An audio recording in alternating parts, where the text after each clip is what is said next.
Welcome back to our YouTube channel Aman Codes. In today's episode, we are going to discuss about parts of functions. At the time of developing functions in real time, we must ensure that there must exist two parts. They are function definition and function calls. So when we are trying to define a function, at that time two parts we have to consider. One is function definition, another is function calls.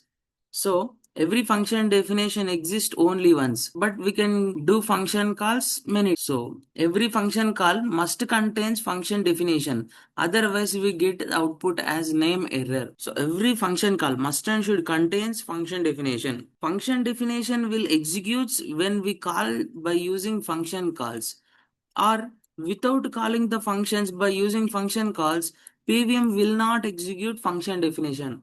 When we call the function, that time only the function definition is going to be executed. Otherwise, it is not going to be executed. So these are the main parts in functions. In function, we have three phases. At a time of defining the functions, the programmer must ensure that there must exist the following phases. One is every function takes an input.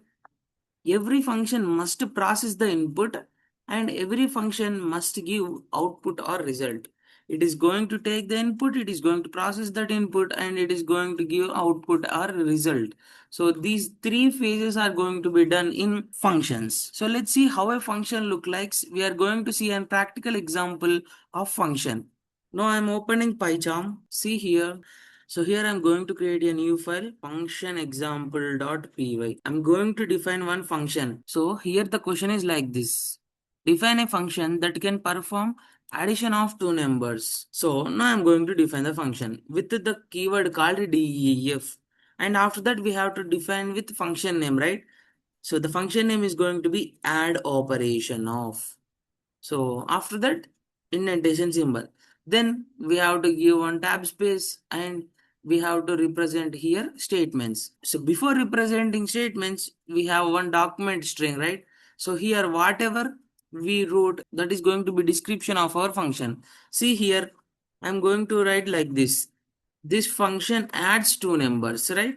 So this is my document string. And after that, I'm going to take like this. So return a plus b. Here we are going to take some parameters like this, a comma b itself. So add op of 10 comma 35. So in transfer flow statements, we have return keyword, right? So this return is going to return the results of this a plus b to outside the variable called res. So it is going to return, so whatever the result it has.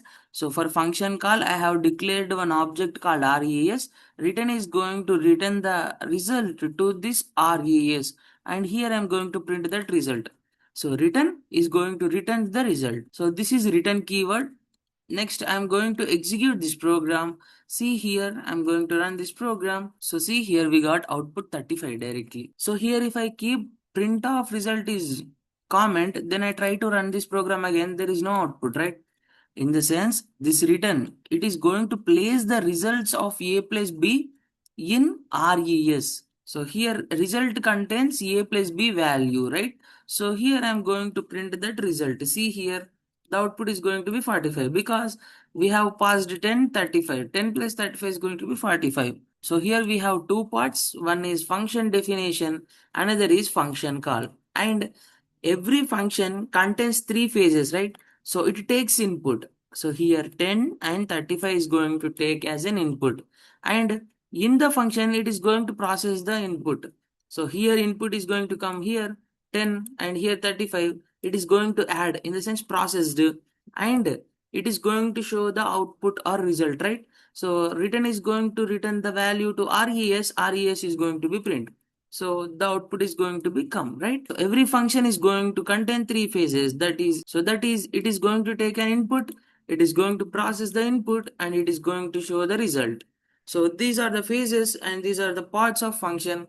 So this is an sample example in order to declare a function. So if I try to execute again, the answer is going to be 45. How to print the document string in output? See here, I'm going to do like this. Print of help of, I'm going to do help of add op.